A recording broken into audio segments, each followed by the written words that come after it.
Lo anunciábamos antes de la pausa sobre el sistema de salud y pasar por decreto la reforma, Sebastián.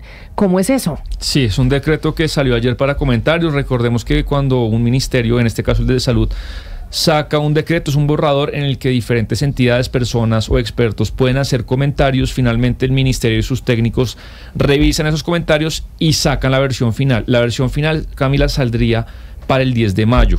Entonces está en etapa de comentarios, pero obviamente pues esto es una declaración de lo que el gobierno pretende, y varios expertos que han estado en la discusión del tema de la salud en estos años dicen que muchas de las cosas consagradas en ese decreto pues son lo que se ha intentado pasar en estos años a la reforma en la salud, y que el Congreso le ha dicho que no al gobierno. Entonces, en la práctica, si es pasar la reforma a la salud o una buena parte vía decreto. O sea, la están dando por perdida en la Comisión Séptima del Senado, porque, digamos... No, Benedetti lo dijo el otro día. Claro, no. Dijo, esa reforma está muerta. Pero virtualmente en este momento, Sebastián. Sí. Entonces, en este momento la estarían dando y lo van a hacer por decreto. Una de las personas que más ha estudiado precisamente esa reforma a la salud y con quien hemos hablado en diferentes oportunidades, incluso desde la pandemia, es el profesor de la Universidad de Johns Hopkins en Estados Unidos, una de las universidades más reconocidas en términos de medicina a nivel mundial, es el profesor Andrés Vecino. Y está con nosotros conectado para ver si nos ayuda a entender. Se pasa por decreto, este decreto que anunciaron desde el gobierno nacional, ¿qué implica en términos del sistema de salud para nosotros los usuarios, para nosotros los que lo utilizamos? Profesor Vecino, bienvenido. Camila, muy buenos días, gracias por la invitación. Bueno, esto que dice Sebastián, en donde estos decretos que anunció el gobierno nacional incluyen muchas de las cosas que se están tramitando en la reforma y que por ahora no se han aprobado, es decir, ¿sí es verdad que acá estamos tramitando por decreto la reforma a la salud? Sí, a mí me parece que esto es una reforma mal escrita a la salud, pasada por la puerta de atrás. Realmente, si uno lee el último texto de la reforma y lee este proyecto de decreto, son muy similares, mantienen básicamente las mismas dimensiones en las cuales quieren modificar el sistema. Este proyecto de decreto es una modificación a un decreto existente que regula cómo funciona el sistema de salud. Y lo que hace es reemplazar una parte de él, que es la parte 11, es un decreto larguísimo, que se enfoca en dos temas: en la articulación del sistema y en las funciones que las entidades territoriales tienen en el sistema de salud. Entonces, de esa manera, esto afecta la forma como EPS, IPS y entidades territoriales funcionan. Pero entonces, para nosotros los usuarios, porque mire, varias cosas han sucedido. Una, el tema de la medición de la pobreza multidimensional, y en el caso de Bogotá, los resultados y las afectaciones que se dan a esa medición de pobreza tiene que ver con el acceso a la salud. La gente está teniendo más problemas para conseguir las citas, para tener los medicamentos ya sea por EPS o no por EPS, están agotados, muchos de ellos, le lo digo yo como embarazada, que los medicamentos de embarazo están agotados todos, así los compre usted por particular o por EPS. Ahora que se pasa este decreto, ¿eso qué impacto va a tener en nosotros los usuarios utilizando el sistema? Sí, es cierto, y quizás el primer impacto es que este decreto no trata el problema fundamental. O sea, tal vez brilla por su ausencia un problema fundamental, y es el de suficiencia. No habla sobre plata, ¿no? Entonces empecemos por ahí. No habla sobre fuentes adicionales o formas de mejorar la eficiencia del gasto. Primero eso. Segundo, a las CPS hace una cosa y se hace regresiva en una cosa que ya se había reparado el sistema, y es que vuelve a territorializar las CPS en el sentido en el que, y esto pasaba antes, si usted estaba en una EPS de régimen subsidiado, en el momento se llamaban ARS, y usted se iba a otro departamento, porque usted era un jornalero, iba a otro departamento a trabajar, ya no le aplicaba la ARS en ese otro departamento. Se vuelve a ese sistema regionalizado, territorializado de las aseguradoras, cuando anteriormente, más recientemente, las aseguradoras tenían una articulación nacional. Ese es un primer tema serio, porque implica que las personas que tienen movilidad amplia, que usualmente además son personas de menores ingresos, no tienen la facilidad de acceder a diferentes hospitales en diferentes sitios del país. Otro tema importante es la forma como crea estas redes, lo que llaman las redes integrales de servicios de salud, que es básicamente que toma los hospitales de primer nivel de atención, los más básicos y los más avanzados, y los pone en una red. Esa red es articulada por los gobernadores.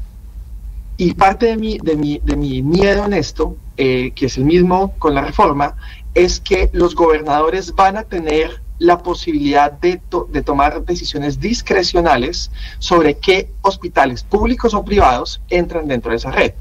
Si un gobernador por cualquier razón decide sacar a un hospital de esa red, el hospital termina absolutamente quebrado, incluso los privados. Entonces ese es otro riesgo grande.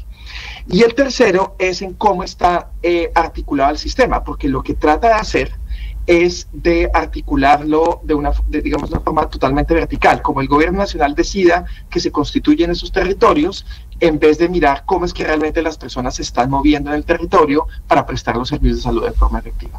Doctor Vecino, cuéntenos también, pues yo creo que la más interesante ha sido la pepa de la discusión en estos años es sobre el rol de las EPS y la UPC. Acá, ¿qué pasa con la UPC? ¿Sigue existiendo el concepto de prima anual por cada colombiano? ¿El giro directo se decreta? ¿Cómo funciona esa triangulación de recursos?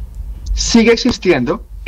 Y a través de otro proyecto de decreto, lo que el gobierno, que también publicaron ayer, el gobierno busca generar un giro directo del 90%.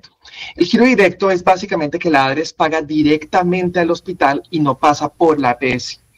Eso en general es popular, y es popular porque durante mucho tiempo las EPS abusaron de su posición dominante. Y eso, los hospitales veían el giro directo como una posibilidad de tener mejor liquidez.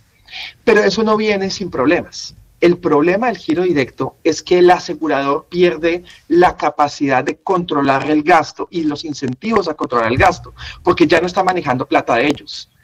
Simplemente ellos reciben 10% de la plata, el 90% simplemente la giran, o sea, la ordenan de la ADRES al hospital, y ellos, como no tienen la plata en sus cuentas, tienen menos incentivos a controlar el gasto. Y en un contexto en el que estamos, en el que el gasto se incrementó desde el 2015 al 25, según fue desarrollo, en 75 billones de pesos, y un tercio de ese gasto es salud.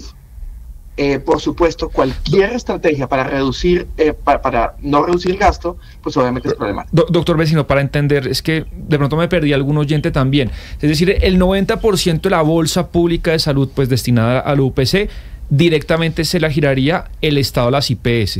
Y correcto, solamente quedaría en manos de la EPS lo que por ley se le reconoce una parte por administrar los recursos, que son pues costos, digamos, de negocio, y otro pues de su rentabilidad, de su ganancia. ¿Es así? ¿Estoy bien? Es correcto. Y parte del problema de esto es que cuando las EPS reciben los recursos, entonces tienen mayores incentivos para controlar ese gasto. A veces lo hacen mal, y eso genera problemas, pero tienen más incentivos para controlar el gasto y mantener el gasto en salud bajo. Eso es importante porque en el momento en el que el gasto en salud se incrementa, quienes terminan pagando con su bolsillo son los usuarios. Y eso es lo que está pasando recientemente. Profesor Vecino, usted dice que este decreto es una forma de pasar la reforma a la salud por la puerta trasera, pero recuerdo que cuando el gobierno hizo el primer intento de reforma a la salud, muchísimos actores del sector salud y también de la política colombiana le decían al gobierno: señor gobierno, usted no necesita hacer una reforma para, digamos, modificar algunas de las cosas que quiere hacer. Usted tiene otras herramientas en el Estado para no hacerlo a través de reforma. ¿El gobierno ha utilizado alguna de esas herramientas, aparte de la reforma, y en este caso el decreto, para poder hacer lo que quiera hacer, o no? No hasta ahora, y eso es lo que usted tiene razón, eso es lo que sorprende. Hasta ahora, en este momento, cuando prácticamente han perdido la reforma de la salud en la Comisión Séptima del Senado, entonces es cuando deciden pasar este decreto, cuando lo pudieron haber pasado hace mucho tiempo, y de nuevo están pasando un texto por decreto que tiene problemas, que no ha sido consensuado, que genera muchas dudas sobre cómo se van a articular las EPS con las redes, con los hospitales, destina recursos, no se sabe de dónde, destina recursos adicionales para crear los CAPS, pero no es claro de dónde van a salir, genera muchos problemas, muchas incertidumbres, y realmente no es claro cómo esto va a mejorar la salud, y que es el punto fundamental. Doctor Vecino, otra de las críticas que, por ejemplo, también ha tenido la reforma a la salud fue que se radicó como una ley ordinaria, es decir, de solo 4 debates, y por ser una ley que busca modificar otra ley estatutaria, un derecho fundamental, pues debía radicarse también como una ley estatutaria. En este sentido, varias personas también que se han pronunciado sobre este decreto señalan que tienen cosas pues que no se pueden modificar vía decreto. Por esa razón, también podría terminarse entonces este decreto cayéndose en la Corte. Yo no soy abogado, pero el principal argumento que se utilizaba para argumentar que esto era una ley de naturaleza estatutaria era la posibilidad de elegir libremente el prestador. Y esa libertad se puede restringir con los sistemas de territorialización que el gobierno promueve. Entonces, no tengo claridad de eso porque no es claro en el decreto, pero potencialmente podría ser el caso. Sí, podría ser que estuviera cayendo en extralimitarse de la naturaleza estatutaria digamos, que no tiene este decreto, por supuesto. Sí, ¿qué va a pasar, doctor Vecino, después de este decreto con los servicios de salud en los territorios más apartados del país, donde no hay suficiente talento humano, donde no hay suficientes médicos y especialistas? Si digamos que el eje central es que las EPS se integren a las redes territoriales de salud, ¿qué va a pasar con ese servicio en esas regiones? Pues digamos lo que el decreto dice es que van a incrementar la infraestructura, pero no hay detalles sobre cómo esa infraestructura se va a incrementar, cómo se van a priorizar ciertos territorios versus otros. Lo que se dice es que se va a reorganizar en unos microterritorios, pero no es claro cómo eso se va a reorganizar. Usted presenta un punto importante, y es que en estas zonas no solo la falta de infraestructura, sino la falta de personal, que falta en todo el país, pero además falta especialmente en estas zonas. Y este decreto tiene un tema adicional que es justo y está bien, y es la dignificación del talento humano en salud.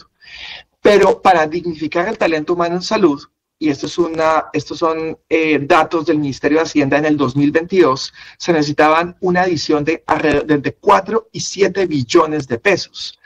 Entonces la pregunta es, ponen esto en este decreto, ¿con qué plata se va a hacer, se va a implementar lo que están describiendo, ¿no? Hace unos días vimos una nueva controversia por parte del ministro de Salud que le jalaba las orejas de manera pues grosera a una funcionaria del Hospital del Meta, y todo era básicamente porque se tenía que remitir a algunos pacientes a otros hospitales. Y acá me pregunto, ¿cuál es la estrategia del gobierno? Porque usted habla que en el decreto hay el tema de territorialización, que si uno trata de leer al gobierno, lo que quiere el presidente Gustavo Petro y sus ministros, según ellos, es fortalecer los hospitales en los pueblos, en las ciudades, y dejar de centralizarlo, digamos, en grandes centros urbanos. ¿Cuál es el pero de esto con este decreto que usted lo resalta, la territorialización? El problema es que las capacidades para proveerse alguna naturaleza de servicios de salud son difíciles de llevar a territorios remotos. Se pueden hacer de formas indirectas. Un ejemplo es por telemedicina, pero eso operativamente es difícil, financieramente es difícil. Ahora, se debería tratar de hacerlo, por supuesto, pero para llegar allá se necesita una serie de precondiciones. Esas precondiciones implican, por un lado, mejorar la cantidad de la dispersión del talento humano en salud, y por otro lado, mejorar las finanzas. Y ninguno de esos dos temas se está haciendo efectiva, se está describiendo, se está mejorando efectivamente desde el proyecto de decreto. Por fuera de eso, el problema de territorializar concretamente ahora es que el gobierno está diciendo cómo van a ser los territorios, lo cual es complicado porque tal vez no necesariamente un gobierno nacional diciendo cómo es que se configura un territorio, no necesariamente las personas viviendo en ese territorio funcionan de la manera como el gobierno nacional piensa. Pero además de eso, porque de facto introduce unas rigideces que son problemáticas. Por ejemplo, si un jornalero recoge café en Caldas o Risaralda y después saca caña en el Valle, por ejemplo, si este jornalero está afiliado a su EPS territorializada en Caldas o en Risaralda, y después se va al Valle, no hay claridad de cómo en el Valle va a continuar teniendo cobertura. Este es un problema que tuvimos antes y se resolvió a través de hacer nacional la cobertura de las aseguradoras. Ahora estamos regresando a eso por la insistencia del gobierno de tener que territorializar servicios que no necesitan ser territorializados. La salud pública es bueno que sea territorializada, pero los servicios de salud no necesariamente, porque también depende de cómo se mueven las personas y de dónde están los hospitales que prestan los servicios de salud. Pues, profesor Vecino, entonces, lo que podemos concluir de esto que usted nos ha dicho es, esta reforma a la salud, pasada por decreto, según sus análisis, sus estudios y demás, no va a favorecer al sistema. Para mí no va a favorecer al sistema y va a llevar a un incremento en el gasto en salud que ya de por sí está disparado. Pues es el profesor e investigador de la Universidad de Johns Hopkins en Estados Unidos, Andrés Vecino, aquí en los micrófonos de Blue Radio. Profesor, mil gracias por estar con nosotros. A ustedes, gracias por la invitación. Un saludo especial, 11 de la mañana, 58 minutos. Se conoció desde temprano que el embajador